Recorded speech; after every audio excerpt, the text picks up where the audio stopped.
और बात यूपी के मऊ में हुए रेल हादसे की। फिर मानव रहित रेलवे क्रॉसिंग में 5 बच्चों की मौत हो गई।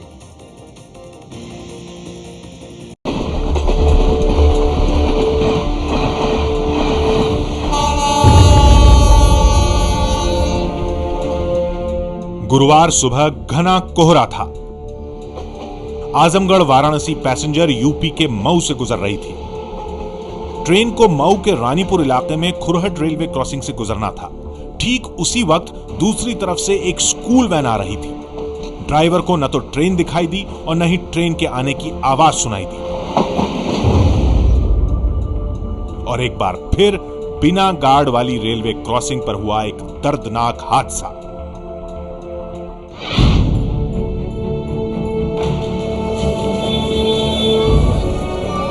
बच्चों से भरी स्कूल वैन ट्रेन के इंजन से जा टकराई।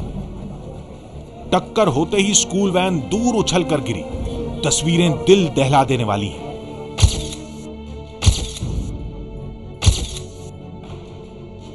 स्कूल वैन को देखकर अंदाजा लगाया जा सकता है कि हादसा कितना भयानक रहा होगा। हादसे के बाद से यूपी के मऊ में मातम पस रहा है। हर तरफ बस चीखें सुनाई दे रही हैं। सभी बच्चे डीडी कॉन्वेंट स्कूल के छात्र हैं। जरा स्कूल वैन पर नजर डालिए। अंदर इसी जगह पर बच्चे बैठे हुए थे। अब अंदर सिर्फ खून के निशान हैं। हादसे में गंभीर रूप से घायल हुए कई बच्चे जिंदगी और मौत की लड़ाई लड़ रहे हैं।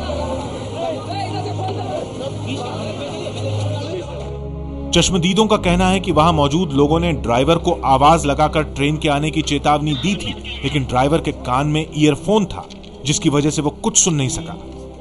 ट्रेन वहां से आ गई, वहां से गाड़ी लेके आ रहा था और गाड़ी का इतना हिस्सा पाया, गाड़ी रेलवे ने मार दिया, गाड़ी उड़ गई। अब ड्राइवर को मने किया हम लोग, बाकी वो चढ़ा दिया गाड़ी। ड्राइवर की लापरवाही से हुआ है। हाँ, ड्राइवर की लापरवाही।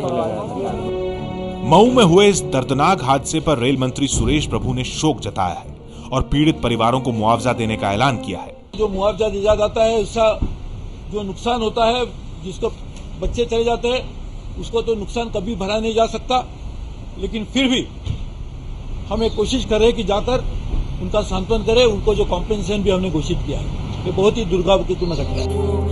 मुआवजा तो मिल जाएगा, लेकिन जिसके घर का चिराग बुझ गया उसे कोई कैसे वापस लाएगा? कितनी माओं से उनका बच्चा छिन गया है। हादसों के इस फेहरिस्त में मऊ हादसे का एक और नाम जुड़ जाएगा, लेकिन क्या कोई मरहम कभी इनके जख्मों को भर पाएगा? छोटे छोटे बच्चे, उनके घर वालों की सोचिए। देखिए,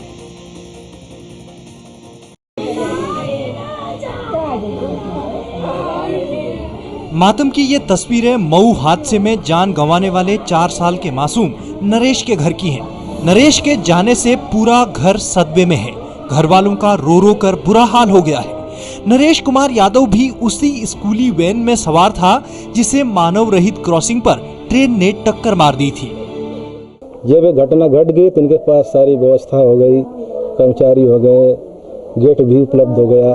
ये चीज पहले अगर लग गया होता तो ये घटना ही नहीं होती यहाँ पर।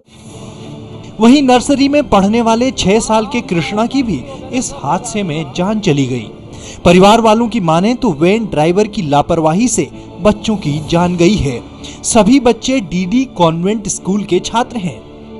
बच्चे सब चिल्ला रहे थे कि अंकल अंकल गाड़ी आ रही है, गाड़ी आ रही है।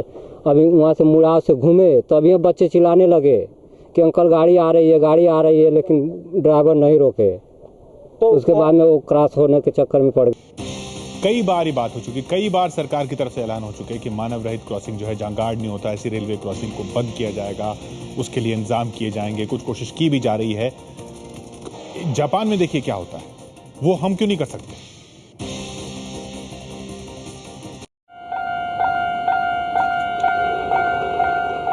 ये तस्वीरें जापान की एक बिना गार्ड वाली रेलवे क्रॉसिंग की है, क्योंकि यहां गार्ड की जरूरत ही नहीं है।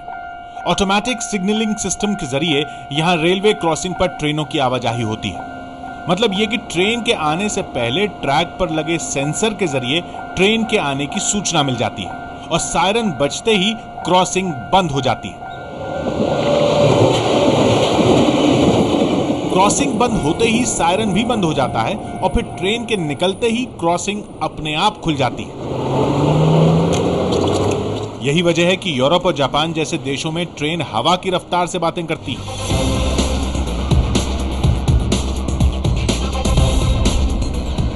इस सिस्टम के जरिए ट्रेन 250 से 300 किलोमीटर प्रति घंटे की रफ्तार से चलती है।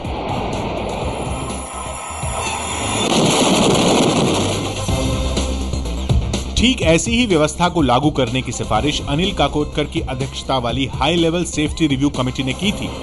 रेलवे सुरक्षा को लेकर इस कमेटी का गठन 2011 में किया गया था। फरवरी 2012 में कमेटी ने अपनी रिपोर्ट में कहा था कि यूरोप के देशों की तर्ज पर भारत में भी ऑटोमेटिक सिग्नलिंग सिस्टम को लागू करना चाहिए।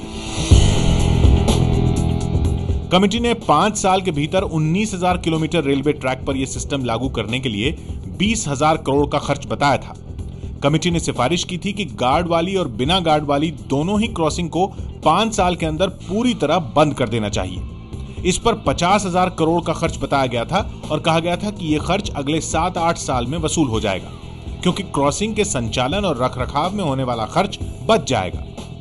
कमेटी ने अपनी रिपोर्ट में कहा था कि रेल दुर्घटनाओं में 70% लोग बिना गार्ड वाली क्रॉसिंग की वजह से मारे जाते हैं। सिफारिशें तो तमाम दी गईं, बिना गार्ड वाली क्रॉसिंग बंद करने का काम भी चल रहा है, लेकिन यह काम जिस रफ्तार से चल रहा है उससे नहीं लगता कि इस तरह के हादसों पर जल्द लगाम लग पाएगी।